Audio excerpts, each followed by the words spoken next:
Jacksonville. A plane is down in the St. Johns River near Naval Air Station, Jacksonville. These are new pictures just into our news. When this story broke, we all feared the worst. If you're at home and you had a family member who was on that plane, my heart just dropped. We had a job to do, so we went to work. This pilot probably had very little time to be aware of the fact that the thunderstorm was there. Again, It's not every day that we get to cover a major story that ends well. Incredibly, no one was killed. In fact, there are no reports of any. It's moments like this that we really rally together. Thank you for trusting us.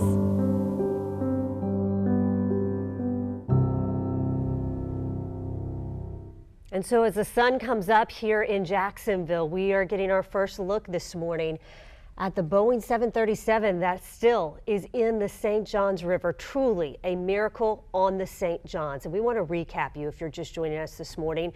It was just before 10 o'clock last night when this plane carrying 143 people, a Miami Air charter plane, skidded off the runway, ending up in a shallow part of the St. Johns River, and miraculously everyone survived. So our team coverage for you this morning continues now with Troy Kless, and he is live at NAS Jacksonville. We want to find out what he is seeing. Troy?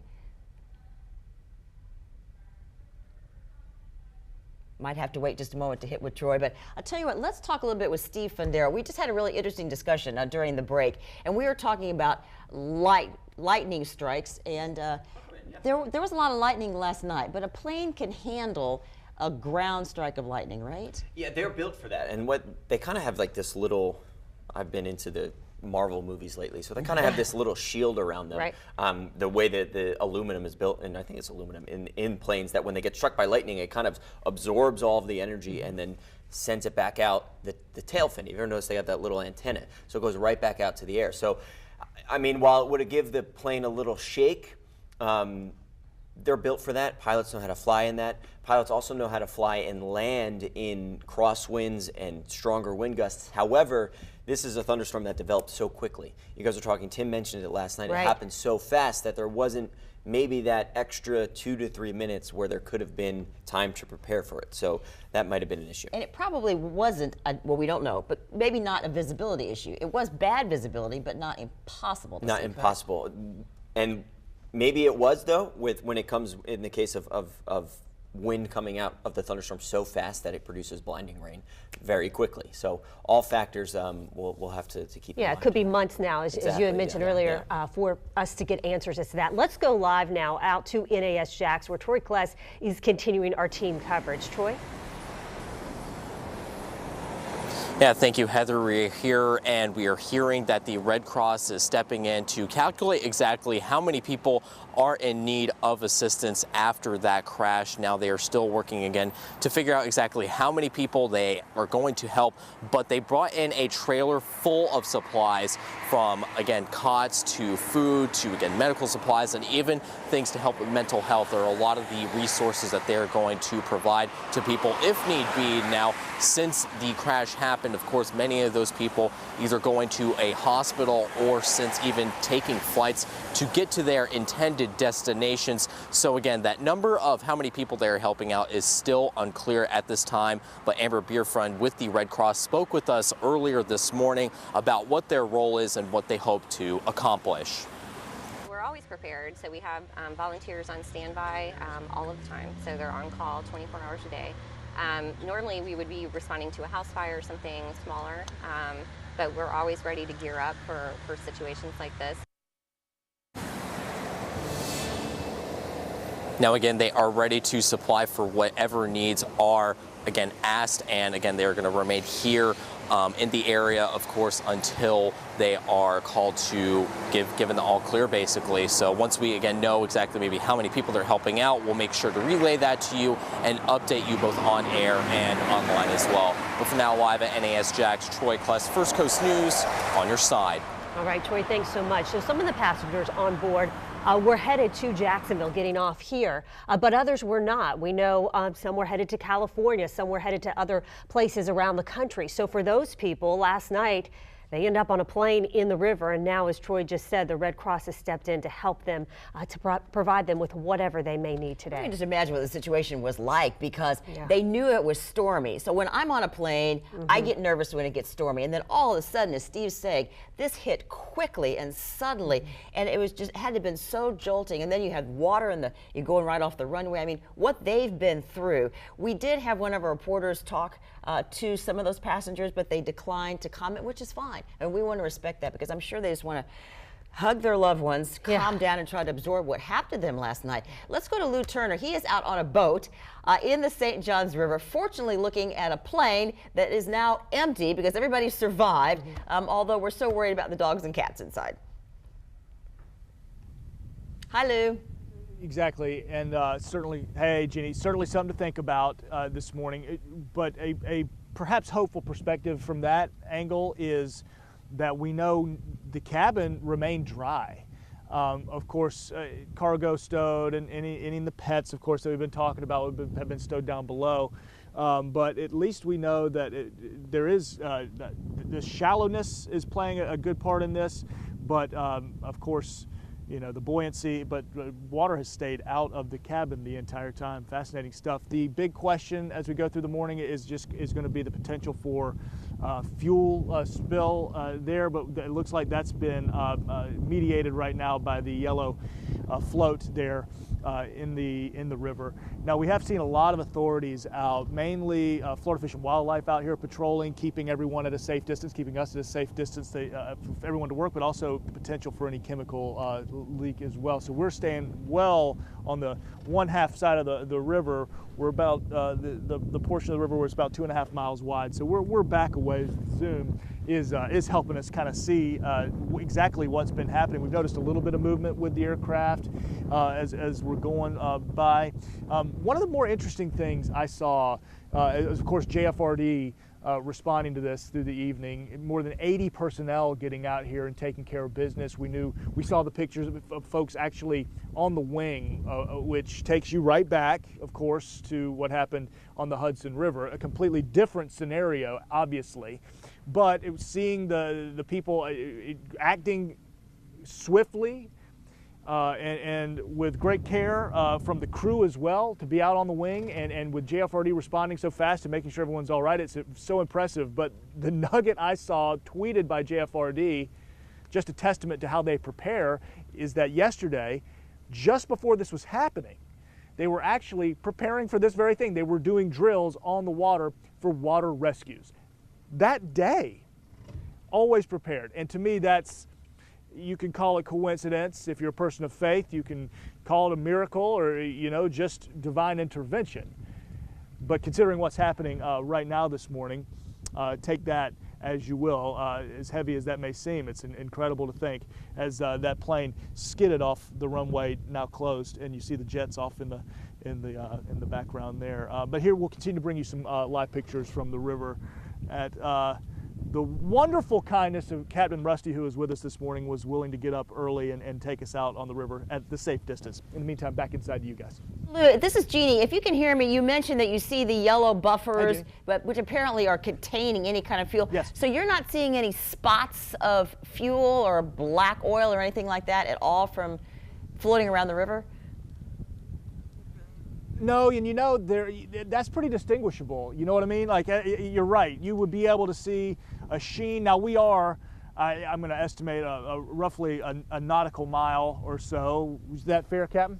About a mile? Yeah, about a mile away. So any of that seems to be pretty well contained. You wouldn't know it out here in the middle of the St. Johns River. So that's positive news. Yeah, that is. And Lou, it's Heather here. I wanted to ask you. We can't smell anything either. That's another sense you would have. Yeah, those are two good signs there. As far as getting the Boeing 737 out of the river, have you seen any cranes that have been brought in, any activity around that looks like they may be moving the plane anytime soon? Not yet. We've seen a lot of boats in and around it, and you know, you can't tell if it's just our drift that's happening that's changing our perspective a little bit, though we've sort of maintained a pretty consistent heading. There has been some movement, but that of course could just be current.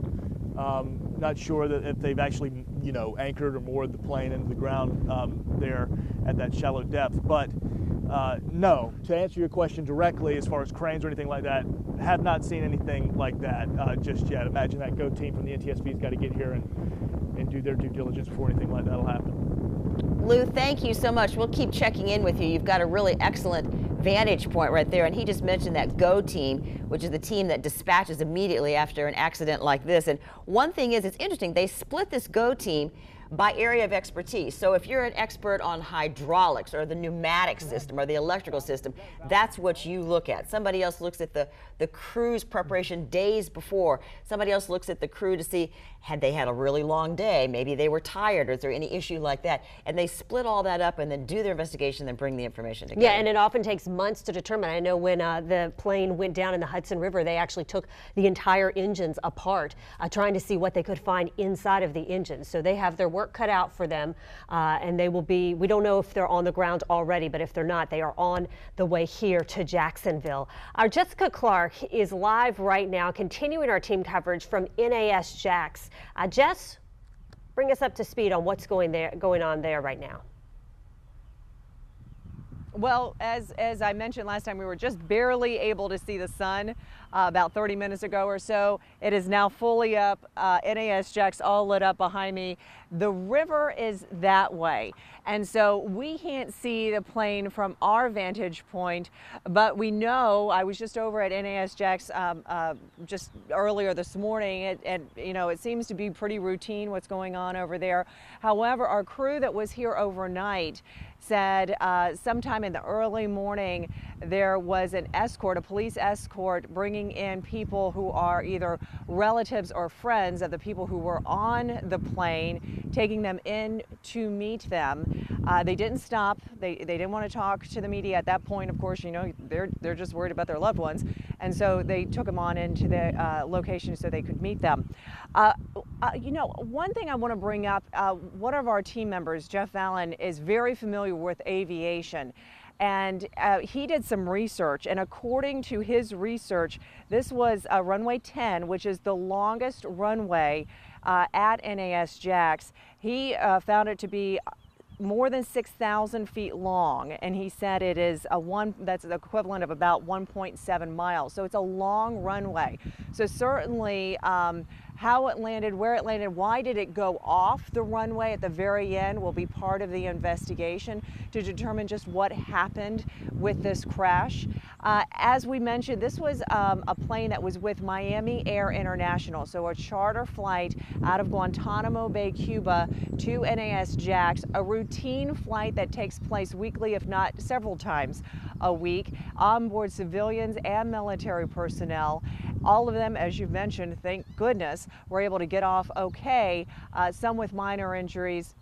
21 of them taken to hospitals, but most of them have been released this morning. So that's good news. 143 people total.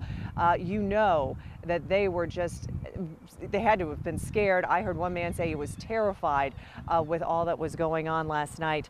And Boeing has sent out a statement saying simply that their hearts and prayers are with the people who were on the plane, and that they will be cooperating with any part of the investigation that takes place. But, you know, it is a beautiful morning here in Jacksonville, an absolutely lovely day at NAS Jax. But we know that down further that way, right on the river, there's a lot of activity and a lot of questions about what happened. We're live at NAS Jax. Jessica Clark, First Coast News, on your side.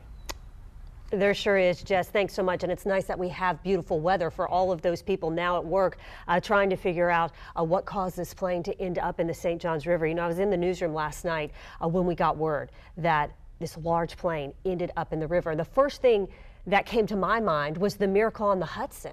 You know, we heard last night about passengers on this plane standing on the wings of the plane as we saw those images from the miracle on the Hudson. And there are parallels and there are differences. That plane had to land on the Hudson. If you've seen the movie, Captain Sully Sullenberg, I'm sure Hollywood had its own inventions during that movie, but it's well documented that he had trained, he had researched this, he knew what he wanted to do, and he made his decision and later was exonerated from any criticism about that. But as you say, those passengers were standing there on the plane. Some were in the water. I heard one of them speak one time and say he was freezing cold in the water. Some had hypothermia. But it's just a terrifying experience to be involved in any kind of mishap or accident with a plane, whether it skids off a runway or lands in the water.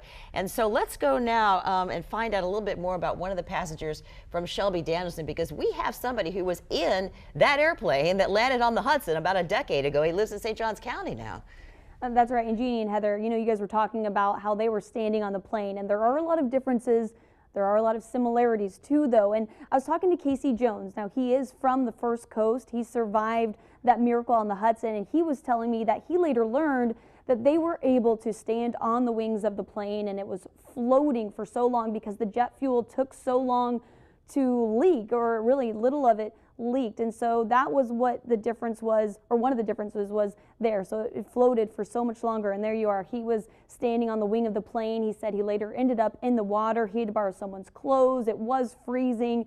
And a difference that he did mention too was, as terrifying as it was for them, of course, it wasn't pitch blackout like it was last night. And we know the weather wasn't good last night, so we don't know what they could see, if anything, when they were landing on the St. Johns River last night, skidding off of the runway. One thing he said that is relatable, though, for everyone who was on his plane and everyone who was on the plane last night is the feeling of terror. And he says he wants to just say what his experience was like so that people can know what they might be able to expect. It took me at least 6 months. I had symptoms of PTSD. I burned through 5 therapists trying to figure out when am I going to feel quote unquote normal again. And I don't know that I still feel normal, but it takes a while to process everything because half your brain says, hey, you survived it, everything's fine, move on with life. The other half of your brain is saying, look, you were just in a plane crash, and that's some pretty serious stuff. And trying to reconcile those and trying to balance that was very difficult for me. And you could see we were Skyping or FaceTiming with him this morning because he's actually in Italy with his family.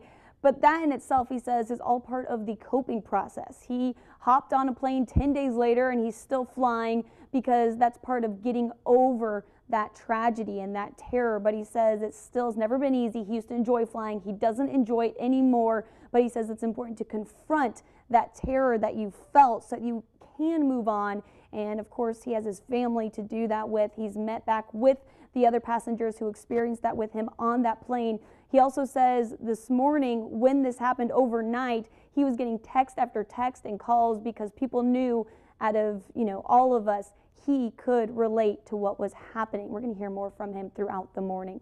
Back to you guys. Transparent he just was, Shelby. I burned through 5 therapists trying to deal with this. I mean, it's kind of a little bit of sense of humor there, but it shows you how serious this is. And Shelby, we know that Mr. Jones has helped out with the community. He does a lot of community help now because he feels like he owes people or wants to help other people. And I'll bet you $5 if anybody wants to talk to him and get some reassurance, he's going to be there for him. We're going to take a quick break in our continuing coverage of the miracle on the St. Johns right after this.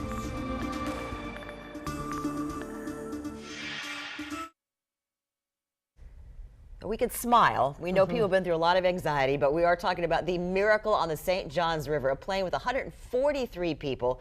Everybody okay, skidded off the runway last night about 9:40 at NAS Jax. And so we want to recap and get you kind of caught up on the headlines with this today. So it was a Miami Air Boeing 737 plane. It had left Guantanamo Bay, Cuba, headed for NAS Jax when something went wrong, when it skidded off the runway, ending up in a shallow part of the St. Johns River around 9:40 last night. And we know the weather was really nasty last night, but for just a second, let's talk to our weather expert, Steve Fendero. He's been analyzing last night, but you may wonder about your day today. Maybe you want to go out and enjoy your Saturday. So let's talk about that for just a moment. Well, it's a beautiful sunrise from Jax Beach. It's a nice kind of muggy, warm start to the day, and we have a lull in some thunderstorm activity today, maybe only an isolated shot of a shower or two. So anything outdoors today, whether it be the cleanup efforts and the rescue efforts out at NAS Jax, or just maybe some grilling outside or head out to the beach or go take a walk. It's a beautiful day today, nice and warm. There goes the energy from last night, but then here comes the energy for Sunday. So as we head towards Sunday, probably around lunchtime hour, midday or so, we're going to see some thunderstorms work in, and these potentially likely going to be on the stronger side. So here's another look at it as we head towards late morning. A line of thunderstorms works in, and they'll be with us into about the lunchtime into the late lunchtime hours or so. The timing now is very tricky, and we'll get a better handle on this as we progress through the day today. But just do expect there to be some stronger thunderstorms out on the radar later on Sunday, likely in the late morning into the midday hour, where lightning and potentially some damaging wind will be our biggest of concerns. So any of those outdoor festivities on Sunday, keep an eye to the forecast. Have your First Coast News apps handy. Have an eye to that radar too as well. Here's another look at it. This is early on Sunday morning. Watch as some line of thunderstorms work in through sunrise, and then as we head towards the lunchtime hours, this is 11 a.m. or noon, there's still some thunderstorms out on the radar. So it'll be a pretty busy start to the day. I should say late morning into the midday. But I think as we head towards later Sunday night, any of the headliners for Rockville Sunday night looks good, and into Monday things clear out. We ditch the humidity on Tuesday and Wednesday. Those temperatures drop into the mid-80s before we warm right back up. So thousands of people can come to Rockville and party out across the street here. So that'll be a good day. Thank you, Steve. So nice weather today for the crews who are trying to get the fuel situation under control around the 737 that's in the St. Johns River, and for everybody who's coming on scene to investigate what happened last night. Let's check it in again with our Lewis Turner, who is on a boat, Lou, on the St. Johns River. And from your vantage point, you're looking there at the plane. It's amazing how much of the plane, in my opinion, amazing how much of it you can still see. It just is a testament to how shallow that part of the river is, where we are about a mile away in the middle of the St. Johns, just north of the Bugman. We're in 20 feet of water there. I mean, obviously, since it skidded off the runway and just went off into the banks of the river, I mean, you're just in a couple of feet, which is playing a good part in the fact that there were no critical injuries. Everyone made it out okay, able to get out on the wings, followed orders, and were evacuated. And in some cases, some 20 cases had to be taken to the hospitals. But all dry cabin compartment, that we're told, so no water actually ever came in. That doesn't take away from how scary it could have been, considering the fact that there was a really strong thunderstorm directly over Naval Air Station at that moment, and it was pitch black dark. So you've got those two elements there as JFRD came in and came upon that with some 80 guys ready and raring to go to get them back to safety. The questions that keep coming up, and they're good questions, what about environmental impacts? So being mitigated again by the yellow floats you see out there, that if any jet fuel were to leak, that does a really good job of absorbing anything that's right there along the surface.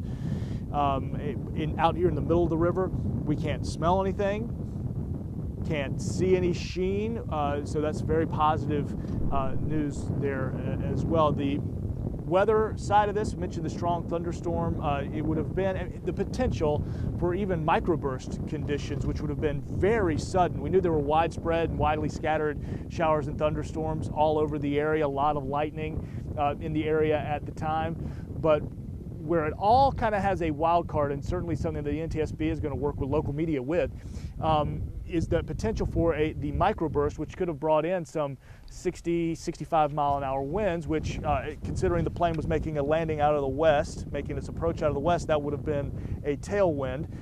Speaking from the meteorological background I have, a tailwind will generally push a plane downward, which could have led to the hydroplaning and the skid off of that runway. So as far as movement, as far as removal of the aircraft, doesn't look like that's happening anytime soon, because we haven't seen any cranes or lifts or anything like that, just personnel on board. Now, I know a big question is regarding animals, pets. They're amongst the cargo, and we have no update there, but of course we're watching and going to see what happens. Guys? All right, thank you so much, Lou. Let me just ask you a question. We heard somebody from NAS say that the landing gear is probably on the bottom of the river because it is so shallow there. And there's a drop-off not far away. Is that the case? Do I have that accurately? Yeah, there's a bit of a shelf. You know, St. Johns River has a couple of deeper points, one being actually closer to downtown, which is further to our north, but overall, not the deepest, body of water. So you might get a little bit of a drop off there, but where we are, it would absolutely make sense that, in fact, the landing gear is up and holding the plane in position, so it wouldn't actually be in a position of floating.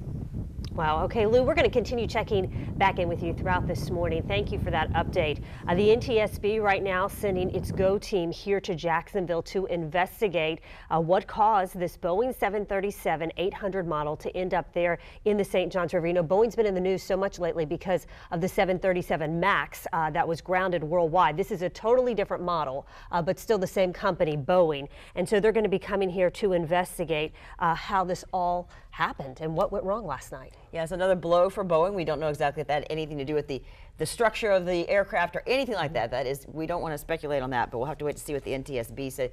And we were expecting a news conference or some update from NTSB. When we find out when that's going to be, we'll let you know. We know their GO team is either here or on the way. Interestingly enough, they have tools of the trade themselves. They have flashlights, tape recorders, cameras. They have extra tape and film, so they all come prepared. They've been investigating with this structure of a GO team, their own protocols, for 35 years. And the people live all over the country, and they have to be on call 24 hours a day. And when they're dispatched, they rush to the scene within 3 hours of the accident. Yeah. And as far as the passengers who were on board, we know that 21 people were taken to the hospital last night. At least 14 of them have now been released. So that is another piece of good news. Our live team coverage of the miracle on the St. Johns continues right after this.